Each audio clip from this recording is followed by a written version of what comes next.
Good evening. मेरा नाम अरुण कुमार है और मेरे सामने है राम बच्चन कुशवाहा जी। हमारा आज का एक मुद्दा है, वह मुद्दा यह है कि हमें जैसे आजकल पहले तो ऐसा नहीं होता था, लेकिन आजकल ऐसा जरूर होता है कि जैसे ही बच्चा 10वीं पास कर लेता है तो उसके बाद माता पिता को बड़ी चिंता होती है कि अब उसे किस स्ट्रीम में लेके जाना चाहिए।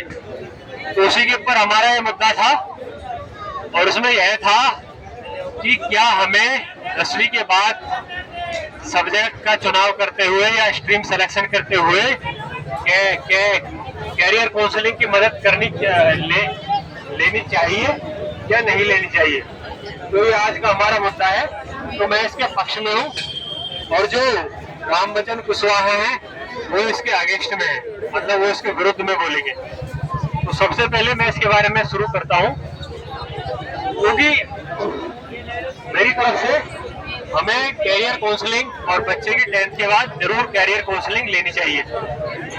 उससे जो उसके विषय में यह है, क्योंकि हम में से कई लोग ऐसे हैं जो कि पहले के पढ़े हुए हैं, तो उस समय हमें यह नहीं पता था कि आजकल क्या क्या संभावनाएं हैं, क्योंकि बहुत सी फील्ड ऐसी हैं जो कि आज के टाइम में नई जनरेट हो चुकी हैं और नई नई फील्ड जनरेट होने के कारण हमें सिर्फ 6 या 7 फील्ड के बारे में पता है, जैसे कि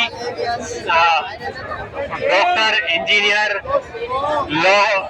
लॉयर और आर्किटेक्चर। सिर्फ हमें 4 या 5 फील्ड के बारे में पता है जो कि आज तक हम सुनते आ रहे हैं।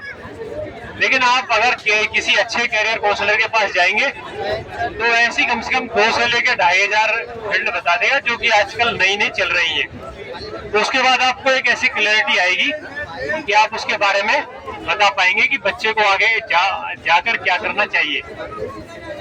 तो मेरा इसके साथ ही यह है कि हमें कैरियर काउंसलिंग इसीलिए लेना चाहिए कि हमें बच्चे के इंटरेस्ट के हिसाब से और आजकल क्या क्या अपॉर्चुनिटीज क्या चल रही है उसके बारे में जान सके।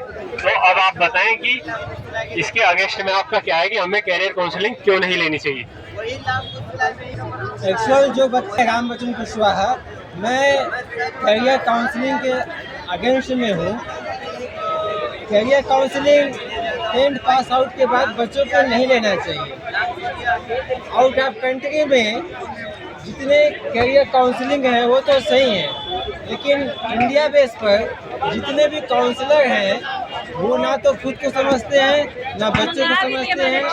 वो टोटल मार्केट बेस पर कैरियर काउंसलिंग करते हैं, या उनका किसी टाइप किसी यूनिवर्सिटी से हो सकता है या किसी कॉलेज स्कूल से हो सकता है। वो उसका रेफरेंस लेकर के वो जहाँ पर कोर्स अवेलेबल है वो उस कोर्स को प्रेफर कर देते हैं।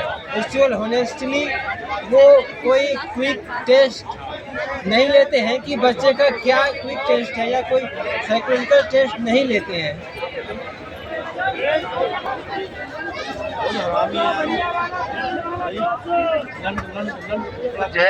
जैसा कि आपने बताया था कि हमें कैरियर काउंसलिंग नहीं लेनी चाहिए, लेकिन आपने इसके साथ ये तो बताया कि उन्हें उनका किसी से टाई अप होता है, या फिर मैं मानता हूँ कि ऐसा तो किसी के साथ हो सकता है या किसी भी यूनिवर्सिटी के साथ उनका टाई अप हो सकता है।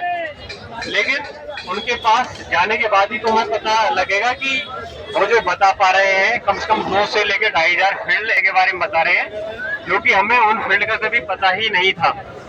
तो कम से कम गलत ही जानकारी, लेकिन उसके बाद हम निष्कर्ष पे तो आ पाएंगे कि सही जानकारी और गलत जानकारी क्या है। आप किसी के पास जाने से पहले कैसे जान सकते हैं कि वो गलत है या सही है? सिर्फ आप सुनी सुनाई बात को कहकर किसी भी निष्कर्ष पर नहीं जा सकते हैं।